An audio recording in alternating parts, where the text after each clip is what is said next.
Good day, Meticulous Moments audience. Thank you so much for joining us here at the Meticulous Moments podcast, where we facilitate community upliftment through leadership development. And today we have the wonderful privilege of spending time with the amazing Robert Pardi. Welcome, Robert. How are you? I'm doing very well, Juanita. Thank you very much for having me. And what an introduction, the amazing Robert Pardi. I hope I live up to it. Absolutely. Now, I know you. We've talked. We've had a virtual coffee. We've been talking on Messenger as well. So, and we see each other in the Connected Leaders Academy group as well. But for those in the audience that are not acquainted with you yet, I'm just going to read your bio.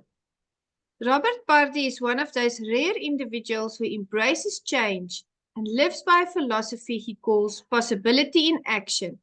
After experiencing the devastating loss of his young wife to metastatic breast cancer, Robert reimagined his life and left the world of finance to share the many lessons he learned throughout his life's journey.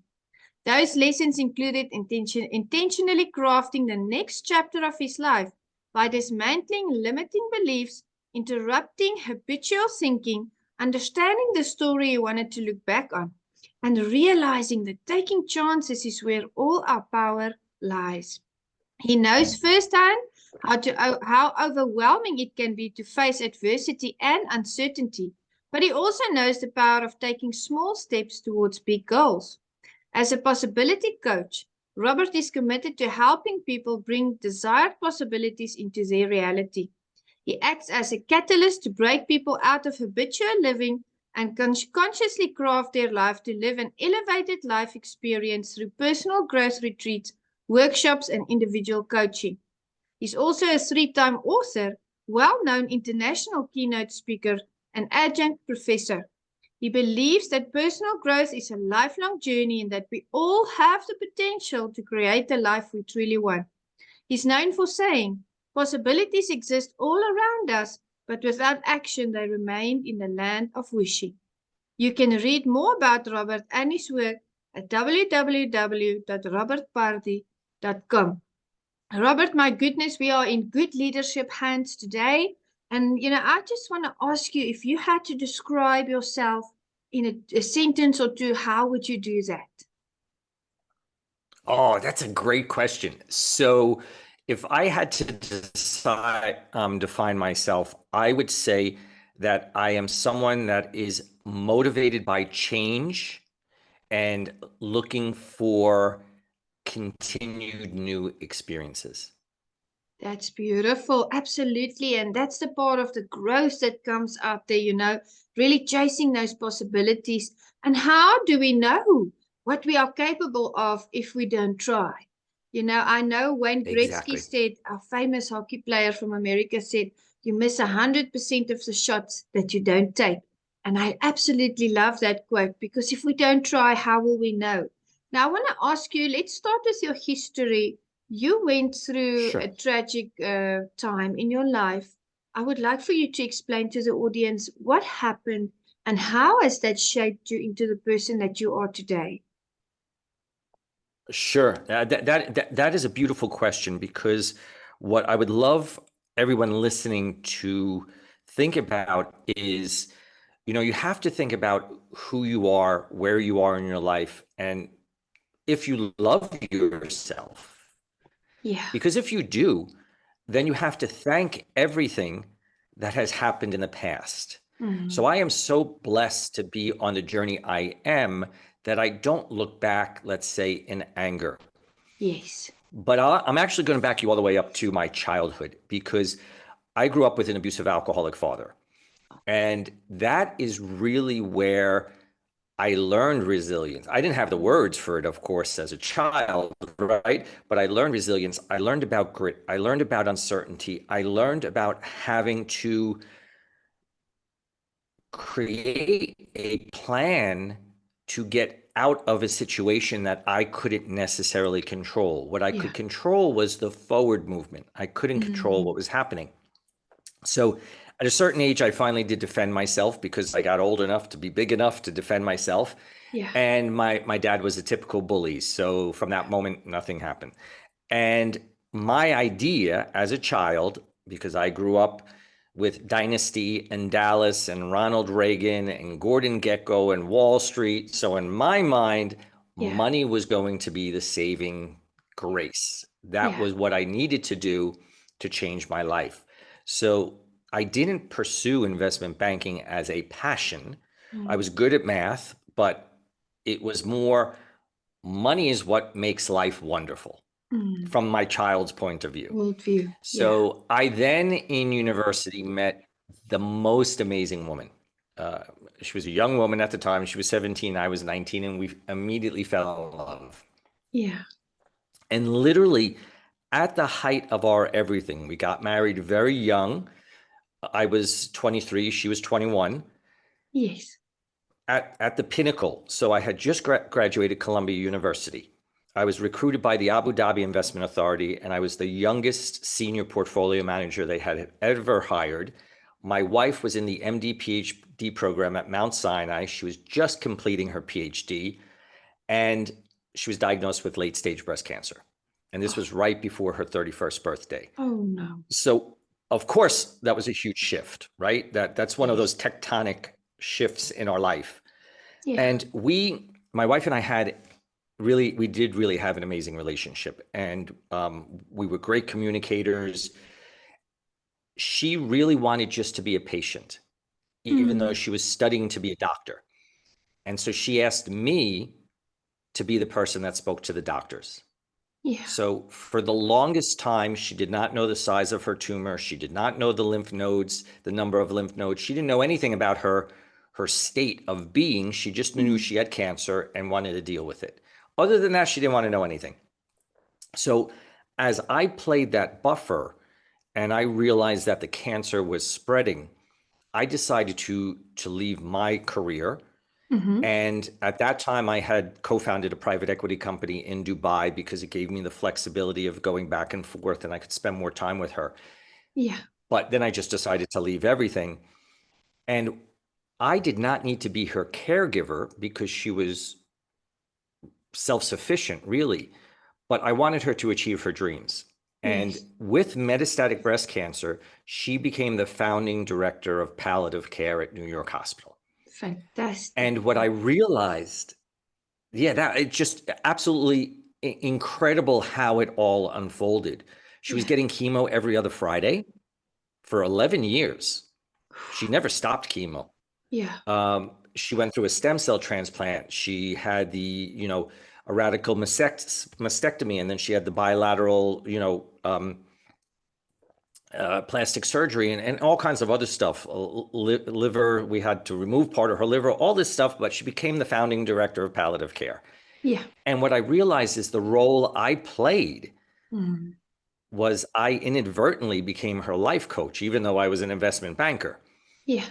And so when she passed away, the little child in me said, oh no, we need money, because she was young when she was diagnosed. We didn't have life insurance. An 11-year journey with cancer is not cheap. No. Back then, it was very hard to find organic food. It was very hard to find any supplements that we can think of now. Like you can find a supplement that's mushroom and this. And I remember ordering organic wheatgrass from California and having it FedEx to me. So Wow. there was no money left when she passed away. Actually, there was a lot of debt. So the kid in me said, go back and make money. And as I was making the money, Yeah. internally, I felt huge conflict, not because money is bad, but because my perspective had changed. And I was like, something's not right here. And what I started to think about, and this is the interesting thing about loss, because whether it is a loss like I had also, by the way, I also had a company that went bankrupt during COVID. So, financial losses as well. But loss in general has a lot to do with your own identity.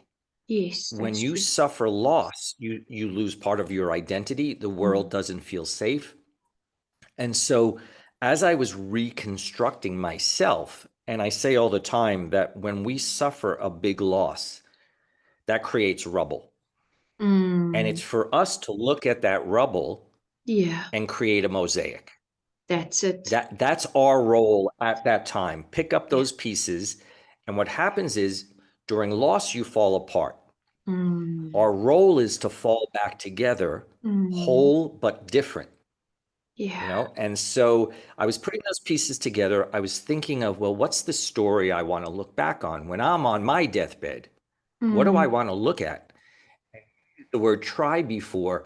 I use the word more attempt because so many people today use try as an excuse. I'll try, but they really in the back of their mind are like, I know all the reasons it's not going to happen, but I'm going to try. So the word attempt, I feel might sometimes be a little more empowering.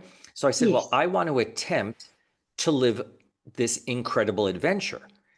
And so I looked at myself and I said, well, what do of course I miss my wife. I still miss my wife today. It's been how many years now? I miss her every moment. But when I looked at what I missed about my life with her, I realized I loved supporting her. I loved watching someone achieve a dream. Yeah. And so I said, well, that's life coaching. All right, if I'm going to make this change and I'm going to leave investment banking and the security of this job, and I was living in a 5-star hotel and, I met Paris Hilton and I was living a life that, you sort of dream of as the pinnacle of some sort of success, right? Yes. And it wasn't. So when I started to put the mosaic together, I'm like, okay, it's life coaching. I always had a dream to live in Italy. So I said, well, okay, let me look at that risk. Yeah. Worst case scenario is I have no money again, and I go and I live with my mom as almost a 50-year-old guy, which I can tell you the truth, that would have been a disaster. But I was willing to take that risk. I was willing to go down that road. And so I showed up in Italy with literally 2 suitcases because I had given all of our stuff away after my wife passed away. Also, I had to move because it was hospital housing. It was part of her job. It wasn't our apartment. Plus, my wife, being who she was just so phenomenal. She had said to me, she said, if I ever die before you, I want you to put all my diplomas, all the important things in the coffin with me. Oh my goodness, Because that's beautiful. I don't want you burdened with those things. Like, what do you do with my diploma? She's like, you'll feel bad if you keep it in a basement, but it doesn't make sense for you to hang it up. So I literally had nothing after she passed away. I just had my clothes because I had given all the stuff away, or it went in the coffin. So when I showed up in Italy after Dubai, I didn't speak the language. I didn't know anyone. I didn't have a place to live. I didn't have a job. I started teaching English for $8 an hour, which is very funny as a Columbia graduate. Yes. While I was going to get my coaching certificate to build the second chapter. Fantastic. And people thought I was crazy. They're like, you left all that money and your niece and nephew are making more money than you at McDonald's. What's the matter with you? You have a Columbia MBA. You should be making X dollars. Yeah. And I said, I'm building a lifestyle. That's what my dream here is, an overall lifestyle. And the term I use is I right-sized my life. Meaning that, some of my friends that I graduated with, they go yachting in the Maldives in the summer.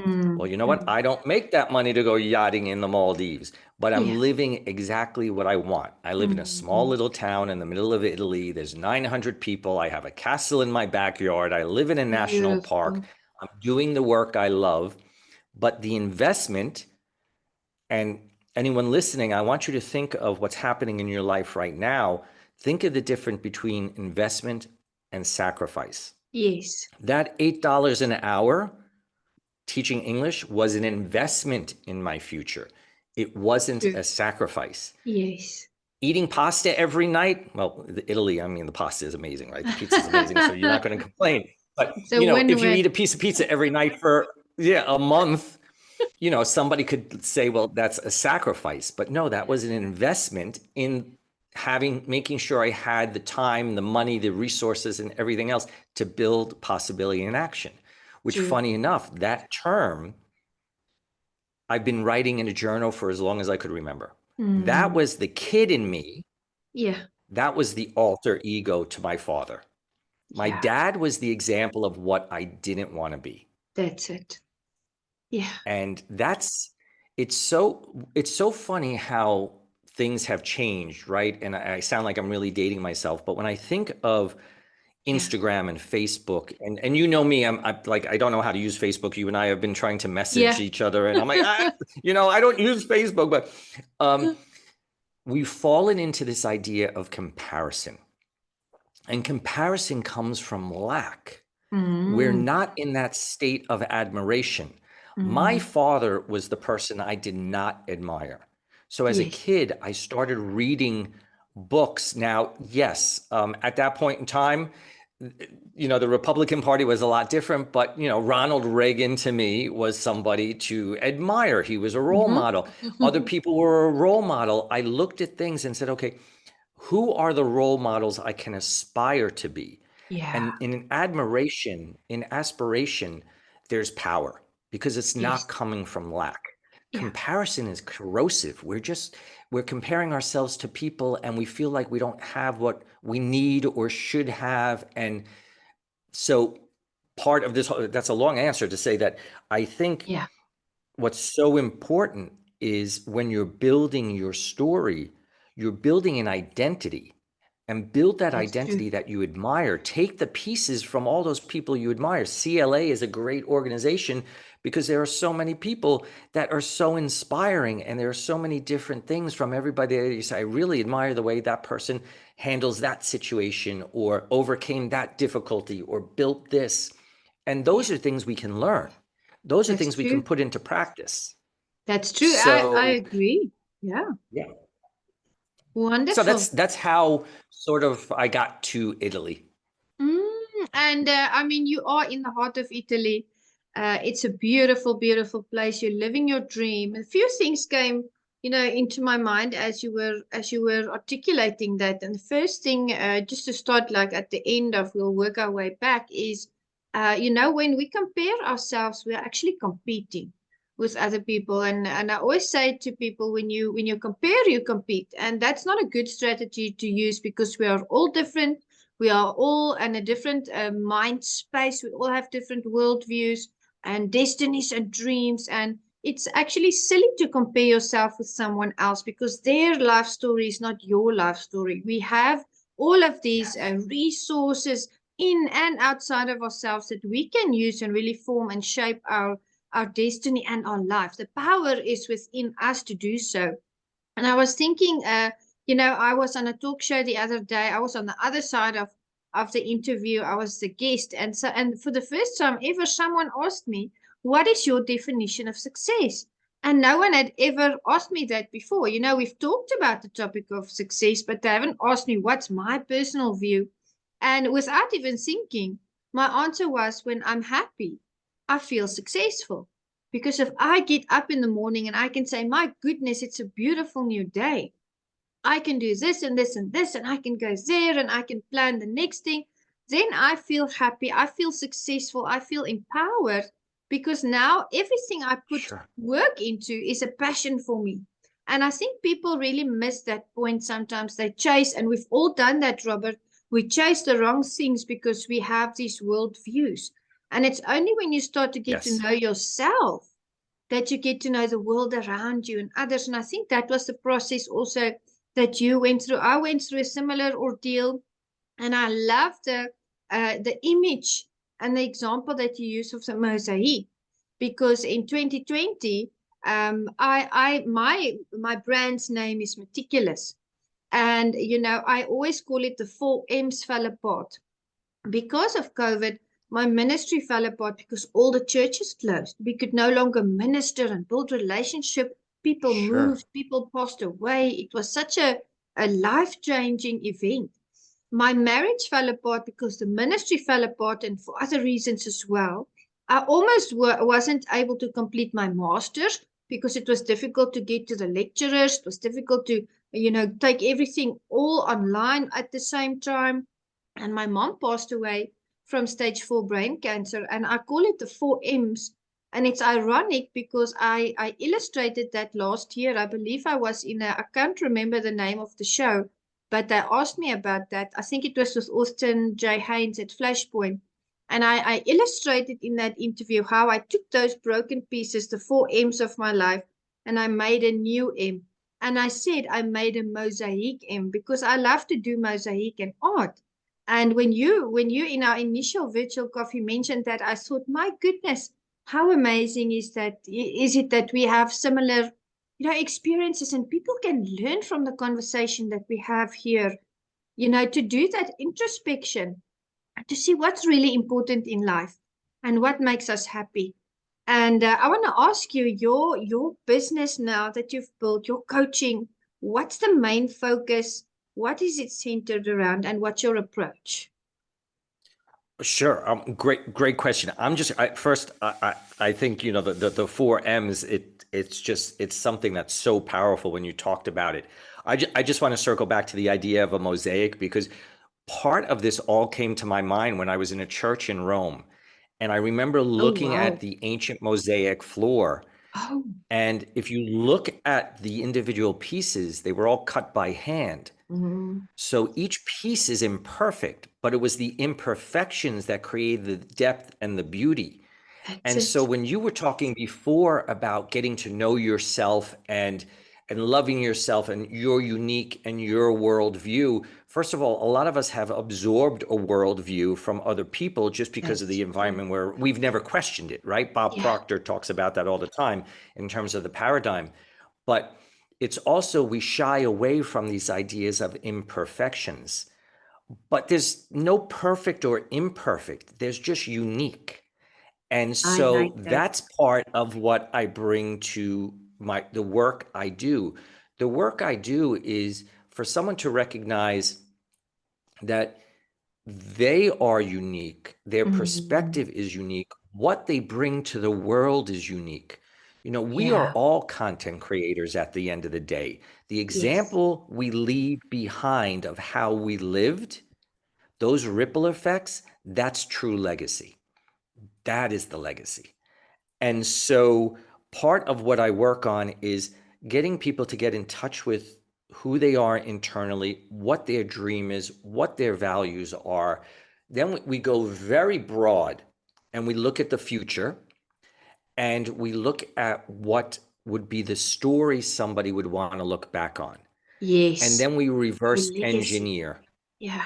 your legacy. But the whole thing, what do you want to live as Mm, Juanita? What is the story Juanita is going to look back on, and her family, her friends, her children, and whoever is around at the time are going to take with them and talk about? And so for me, mm, the story was the adventure in my life, the yeah. attempting, the, stepping completely. I am so empowered by stepping out of my comfort zone. Mm, It is mm, something that the bigger the change, the more the risk, the more I feel like I'm growing and I'm stretching. That's just yeah. personally who I am.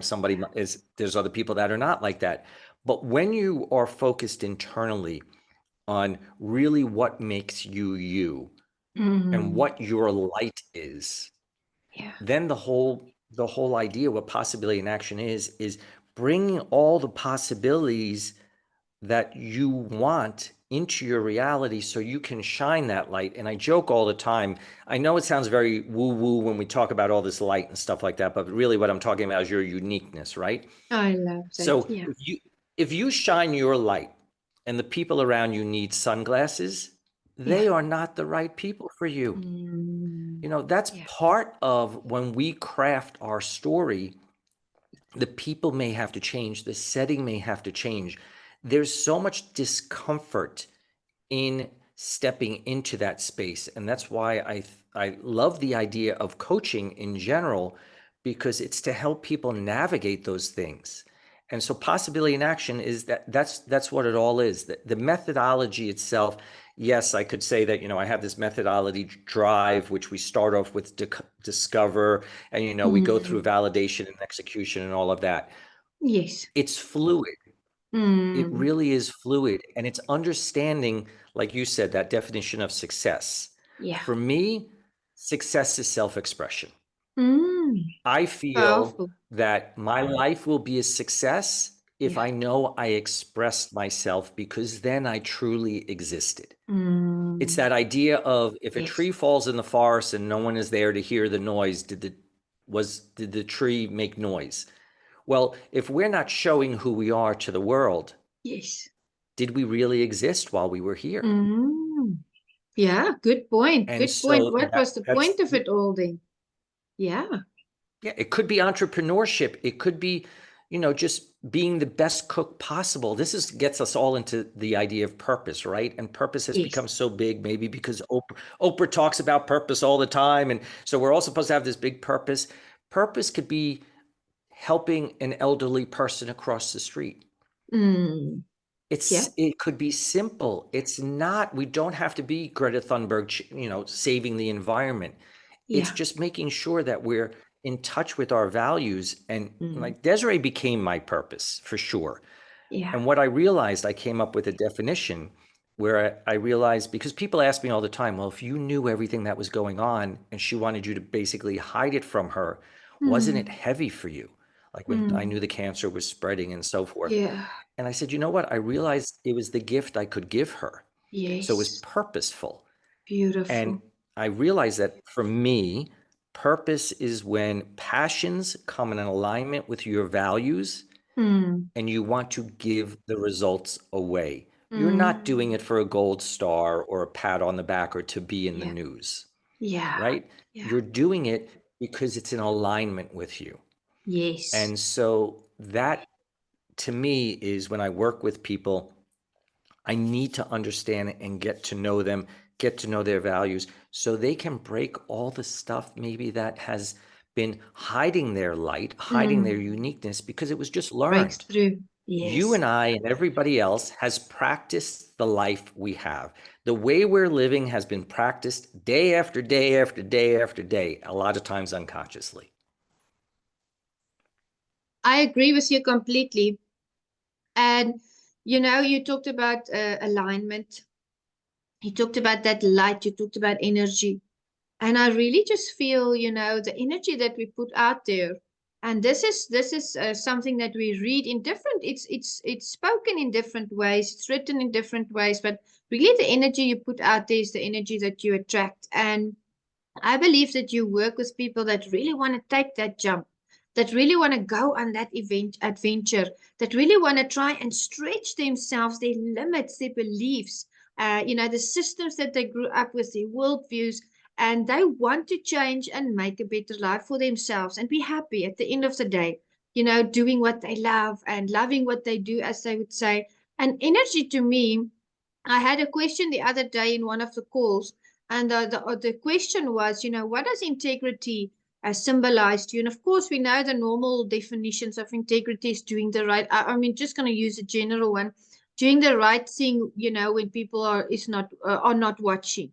But to me, everything that is connected to my life, to me, to my family, to my environment, is energy. And when I align my energy with certain morals and values, then I put that energy and that light out into the world and I attract the similar energy. So, what I do as a practice in the morning, kind of as my meditative time, is when I wake up, I first acknowledge my thoughts. So, I'll think about what I'm thinking. Am I waking up in an anxious state? Am I waking up in a rushed state? Am I feeling grateful? Am I feeling blessed? And if that's a negative energy, because it happens to everyone, your body might be tired. Sure. Maybe you feel your day is a little bit too packed. I flip the script on that and I change it to gratitude. And I change it to blessing. And I change it to happiness. And I change it to excitement. But to come back to the integrity, if we live in our personal energy, because this is energy, everything on my table is made of energy, and energy cannot be it can be moved, but you cannot completely get rid of it. So when I start to live with integrity in myself, if I'm true to myself, if I'm honest with myself, that energy is the energy that I exude. And then I attract people that have the same morals and the same values. And it's very important that we understand each obstacle that we face is made of energy. It's negative energy. And the power lies within you to speak to that energy and to move it out of your way. So if I have something that goes horribly wrong, and believe me, I've had days like that, I speak to that energy and I say, this is not my reality today. I'm going to be on time, in that venue. I'm going to do this successfully. This is going to be amazing. And, the moment people realize when the change comes in here and in our hearts, because our thoughts actually originate from our hearts. And I don't preach Yes. on meticulous, but I was a pastor for 15 years. And the scriptures do say, as a man thinks in his heart, so is he. So I always teach that the thought starts here. Then it becomes a thought in your mind. Then it becomes your words. Then it becomes your actions. And then it becomes your reality. Just imparting that positivity into your energy is so important. And I think that's part and parcel of becoming personally empowered. And Robert, you did that. You were in a difficult situation. The wife of your dreams, of your life partner in this reality, went through all of that. You were strong for her, and the universe really aligned both of you to become, man and wife, because I believe that you were there for a specific purpose, as you said. And I mean, look at everything that you faced. You've overcome the obstacles. You're living your dream life, and I think that's very commendable. Well, first, thank you very much. And just to touch on that idea of, the universe aligned, and I know I was meant to Yeah, help Desiree on that journey, yeah. to the point where, as an investment banker, I had a meeting on Windows on the World, the top of the Trade Center, September Yeah. 11th, Oh. breakfast. I canceled it at 7:30 in the morning, and completely not like me at all. Last minute to cancel for no reason. I wasn't Oh sick. my I just goodness. canceled it. And so I look at that, and that's one of the many examples I've seen in Synchronicities. my life of the synchronicity. In Yeah. terms of the integrity, the energy, I love that, because the other side of integrity, we all think of it as, like you said, doing the right thing, Yeah. but integrity means integral. It means Yes. everything is one, Yeah. right? It's all this being inside. It's Yes. that core. So Yeah. it's so important, the alignment you talked about. And the other thing as well is, it's funny, we do have a similar practice. And this is when I do my coaching, or what the workshops or whatever. I talk about, do you approach life with obligation or Mm. opportunity, Oh. blessing or burden? Mm. That that is a choice. That's a That choice. is a choice. And like you said, sometimes you will wake up in the morning. After Desiree passed away, I suffered insomnia to the point where I actually was hospitalized. They had Oh to my actually medicate goodness. me to make me sleep, because Yeah. it was just one of those weird things. My body just went out of whack, because I think the 11 years that she journeyed with cancer, I Yeah. never even had a cold. I was Oh, you completely were 100% strong. healthy. I think my body just Yeah. finally just gave out afterwards. Yeah. But the thing is, if you wake up in the morning and you feel that negative energy, it's your choice, like you said, to clear it, acknowledge it, and then move it out. So I absolutely love that. And for anyone when listening, we are talking, let's say, about personal growth and development, but this is Yes. also leadership. This is That's it. also parenting. Gratitude. This is Yeah. also teaching.